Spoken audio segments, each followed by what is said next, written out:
Hello. Right, this PowerPoint has very few details, but I've got another version with lots of detail, which I'm happy to share, so don't feel the need to take lots of notes. Trade is likely to be a key determinant of post-Brexit levels of farm animal welfare. When the UK has negotiated a comprehensive trade agreement, the WTO rules are not going to be a major consideration. But when there isn't a trade agreement, then UK trade relations will be governed by the WTO rules. If the UK is unable or unwilling to protect UK farmers from low welfare imports, then farmers may understandably resist welfare improvements, may even press for existing standards to be lowered. So it's vital that when the UK negotiates a trade agreement, that it insists on the inclusion of a clause that it allows it to require imports to meet UK animal welfare standards. But will it be willing to do this? Will it be prepared to jeopardize a possible trade agreement in order to safeguard animal welfare standards? The signs are not good. The government's willingness to have a no-deal Brexit will undermine the meat exports of the sheep and beef sectors. The planned low import tariffs will expose almost all UK livestock sectors to low welfare imports from around the world. The US has made it clear that if we want a trade agreement with them, the UK will have to trade according to US food standards. This means that products which currently under EU law can't enter the UK market may be able to do so under a UK-US trade agreement. The US is likely to insist that we accept the import of hormone-treated beef, chlorine-washed chicken, ractopamine-treated pork, and meat and dairy products produced to lower welfare standards than those of the UK. The protracted WTO dispute between the EU and US on beef hormones, this was to do with the EU banning the import of beef from cattle treated with growth hormones, that was only finally resolved by a memorandum of understanding. And under this, the EU is able to keep its ban on the import of hormone-treated beef in exchange for granting very substantial market access to US hormone-free beef at a zero import tariff rate. And the UK is likely to have to come to a similar arrangement if it wants to continue to ban the import of hormone-treated beef. And it's not just a question about hormones. US beef cattle are generally reared in huge feedlots holding up to 50,000 cattle. There's no grass, just bare soil. It's really hard to keep the cattle clean in heavy rainfall, which turns the ground into mud, while in summer, heat stress can be a major problem. These cattle are fed on high grain diets, which can lead to very acid buildup in the rumen, digestive disorders, and liver abscesses. The prospect that the UK may have to permit the import of chlorine-washed chicken has led to... Oh, nothing's come up on the screen. Does anybody... No, never mind, we'll press on with that. Not to worry if it doesn't. I've been using my laptop, which was working. It had the beef hormone picture, the feedlot picture it came up, didn't it? Anyway, not to worry if you can't. Right, in the US, chickens are washed in disinfectants such as chlorine in order to reduce, oh, thank you. So yes, that's an example of the publicity. So in the US, chickens are washed in disinfectants such as chlorine to reduce the pathogen load resulting from, poor hygiene and low welfare at rearing and slaughter. Ractopamine is a beta agonist feed additive used to promote increased growth and leanness in pigs. Its use is permitted in the US but banned in the EU. It can lead to serious welfare problems. The Humane Society of the US says that its use can lead to lameness, stiffness, trembling, shortness of breath, and death. Bovine Somatotropin, BST, is a genetically engineered version of the dairy cow's own growth hormone.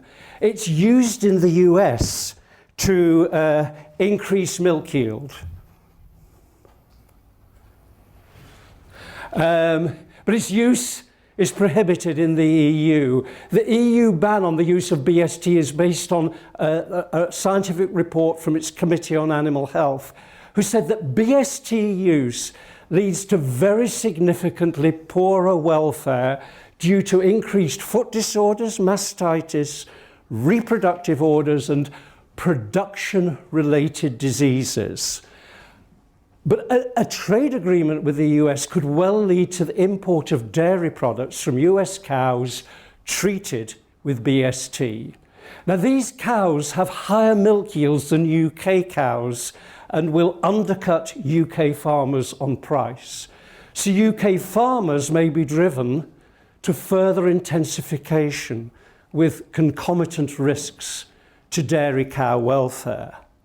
Now, the US has actually published its negotiating objectives for a trade deal with us.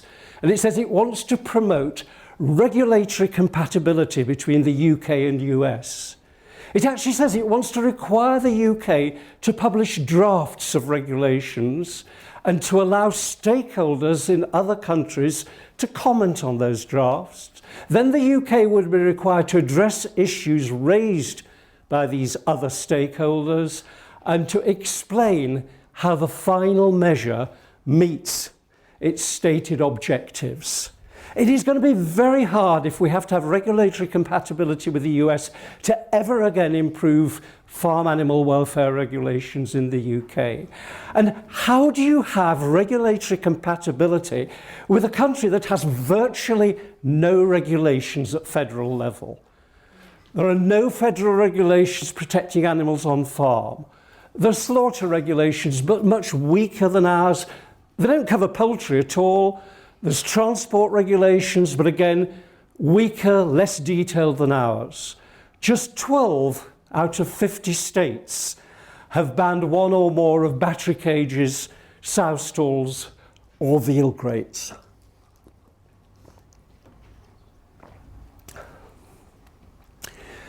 The WTO rules, and those are the ones that will apply when there is no trade agreement with another country, are in fact the rules of the General Agreement on Tariffs and Trade, 1947. When there's a dispute, the WTO appoints a dispute panel. From there, an appeal lies to the appellate body. And it's these rulings of the dispute panels and the appellate body that constitute WTO case law. Now here it gets more technical. Article 11 prohibits bans on imports or exports. Article 1 prohibits an importing nation from discriminating between different exporting nations. It must treat each exporting nation as favourably as the most favoured nation. Article 3 prevents internal regulations from being used so as to protect domestic production from imports. It says that imports must be accorded treatment no less favourable than that accorded to like domestic products. Article 20 provides exceptions. Right. When a country is trying to defend a challenged measure, it will argue that it should be considered under Article 3, not Article 11. Article 11 is an absolute ban on import restrictions. There's no wiggle room. While Article 3 focuses on internal marketing regulations, it enables a country to argue that the imported product and the domestic product being concerned are not like products, and therefore treating the imported product less favourably does not violate Article 3. It all turns around the concept of like products. And this brings us to one of the most controversial questions in WTO jurisprudence. Can the way in which a product is produced be taken into account when considering whether two products are not like each other and so can be treated differently in marketing regulations? Sadly, the WTO has said that in determining likeness, one can only look at the final product, not at how it was produced. For the WTO, an egg is an egg, whether it's battery or free range. So imported battery eggs must be treated as favourably as domestically produced free range eggs, even if the importing country has banned battery cages in its own territory. This all goes back to the two tuna dolphin cases in the early 90s. The US had banned the import of tuna caught in ways which leads to the killing of dolphins, and Mexico challenged this.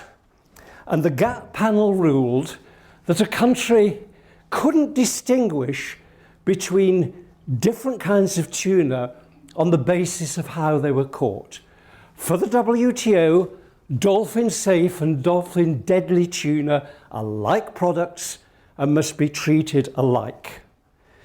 This is a major problem for us, but all hope is not lost. The two tuna dolphin rulings were never adopted by the GATT membership and so have no legal status. More recently, the appellate body in the European Community's asbestos case said that in determining likeness, panels must consider consumers' tastes and habits, perceptions and behaviour. They seem to be saying that if consumers regard two products, e.g. battery and free-range eggs, as different, not interchangeable, perhaps they aren't like products and can be treated differently in marketing regulations. When, nonetheless, a measure is found to breach the WTO rules, a country can try and justify this under one of the Article 20 exceptions. Now, I'm going to be referring to the latest version of the tuna-dolphin dispute. This focuses on the conditions laid down by the US for use of the dolphin safe label on tuna. And this case has moved backwards and forwards between various panels in the appellate body between 2009 and 2018. Now, Article 20 says that subject to the requirement that measures are not applied in a manner that constitutes arbitrary or unjustifiable discrimination between countries or a disguised restriction on international trade, nothing in this agreement should be construed as preventing the adoption or enforcement of A, measures necessary to protect public morals. B, necessary to protect human, animal, or plant life or health. C, relating to the conservation of exhaustible natural resources. In the early days, it was said that there was a rule banning extraterritoriality, that a country's trade measures could only protect its own animals, not those located in other territories. But more recently, this rule seems to some degree to have faded away. Extraterritoriality wasn't mentioned in the recent tuna-dolphin dispute or the EU seals case, even though the US and the EU were clearly trying to protect dolphins and seals located far beyond their own territory. Also, more recently, the focus seems to have shifted away from asking, is this measure trying to protect animals located in other territories, to examining the role of consumer demand in one country in incentivizing inhumane practices in other countries. So the US has banned the import of dog and cat fur. Its legislation's objectives include ensuring that US market demand does not provide an incentive to the killing of dogs or cats for fur. And in the recent tuna-dolphin dispute and the EU seals case, the appellate body recognised the legitimacy of a country wishing to ensure that its market demand does not fuel inhumane practices in other countries. The 1990s tuna-dolphin cases looked at another element of extraterritoriality. The panels argued that a country couldn't use its trade measures to compel another country to change its policies. And then came the shrimp turtle case.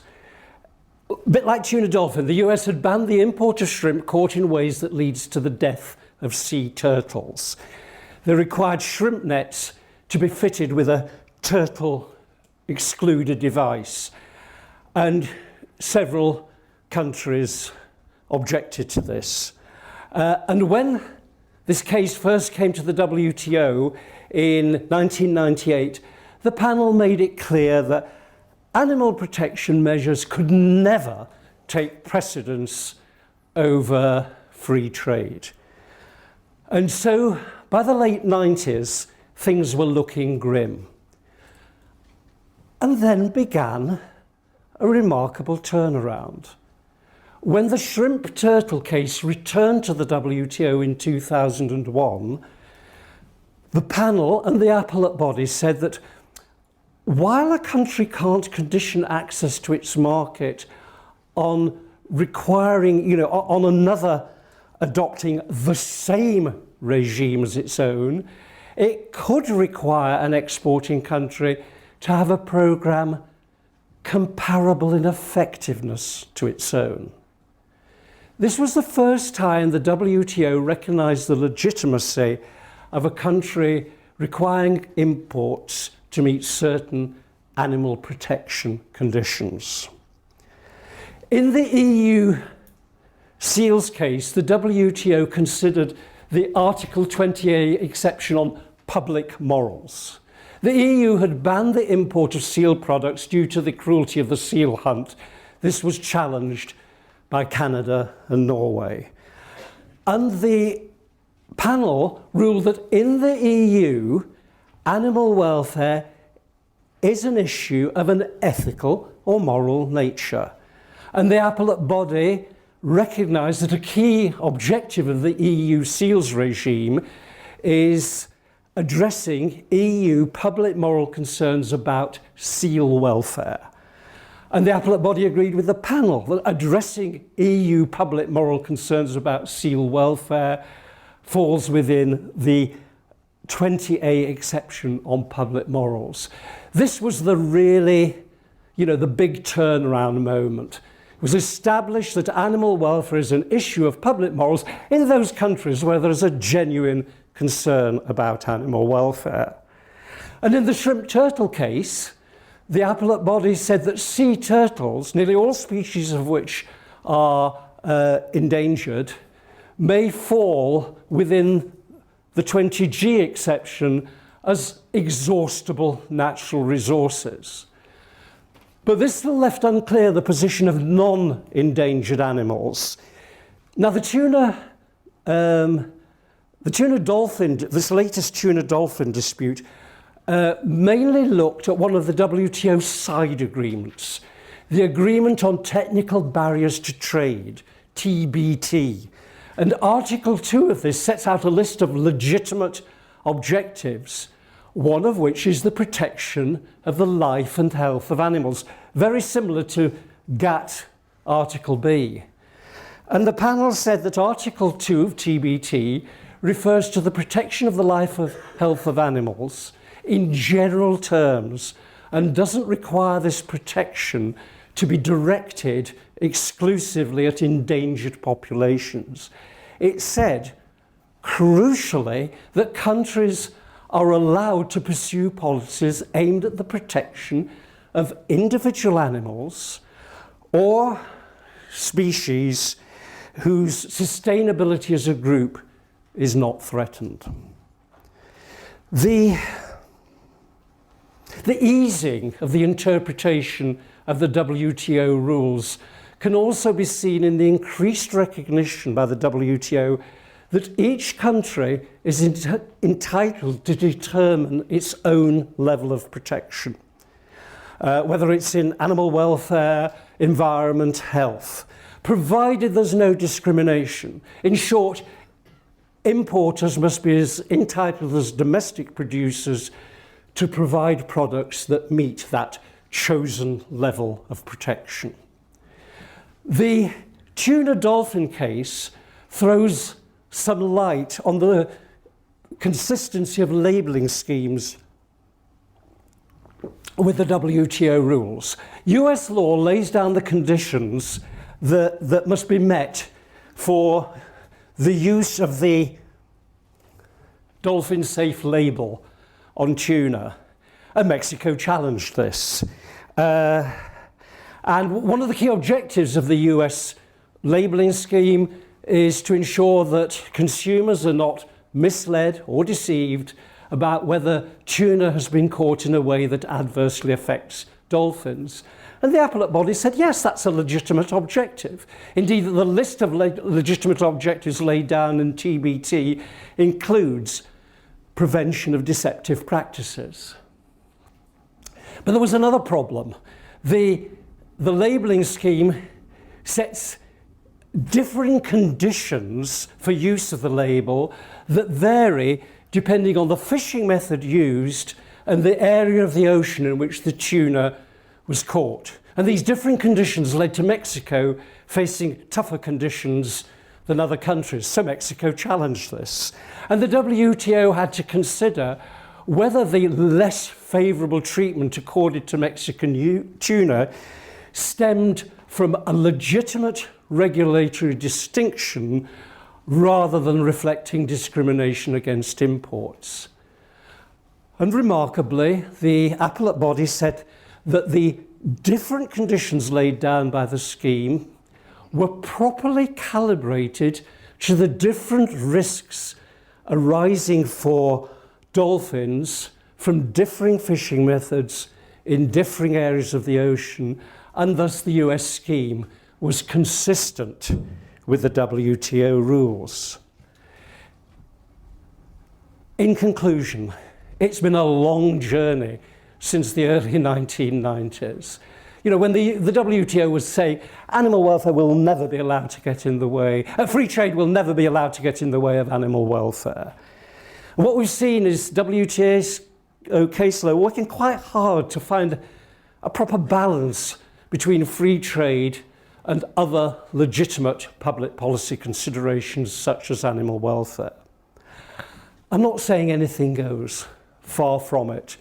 But perhaps our biggest problem now is that officials here and in the EU still often say, oh, the WTO rules will, never permit any kind of restriction on trade on animal welfare grounds. We need to persuade them that that's not true, that a well-designed, even-handed measure that has no element at all of discrimination can, in certain circumstances, be compliant with the WTO rules. If we're not able to do this, it's going to be very hard to improve farm animal welfare post-Brexit. Thank you. Thank you very much. Thanks. Thank you. We do have time for some questions. If you would like to... Yeah, thanks. Thanks very much, Peter. Mark Jones from Born Free Foundation.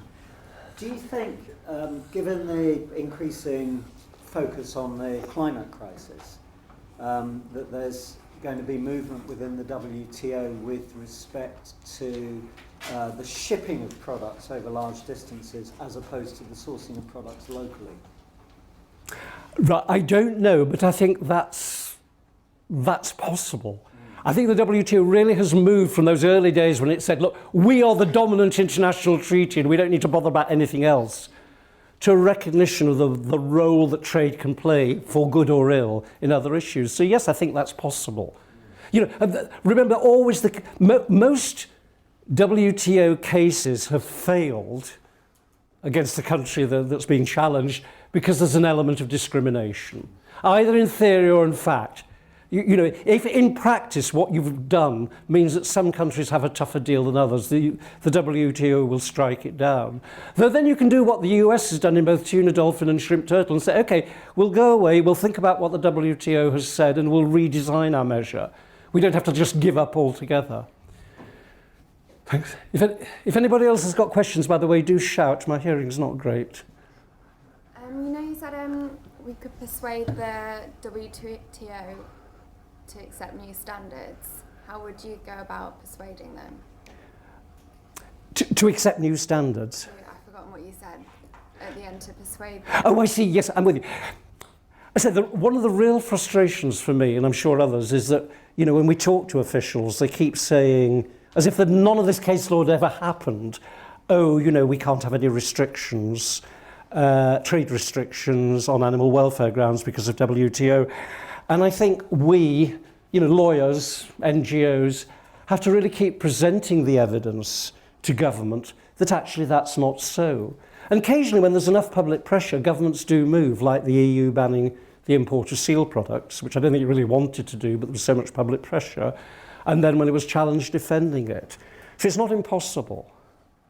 But I think officials and ministers quite like the WTO because it's a respectable excuse for not doing things. And I don't really mean that just as a joke. I mean, it's very easy for them if NGOs or the public are building up pressure to say do such and such, for them to say, oh, well, we'd like to, but actually we can't under WTO rules. Time for one more.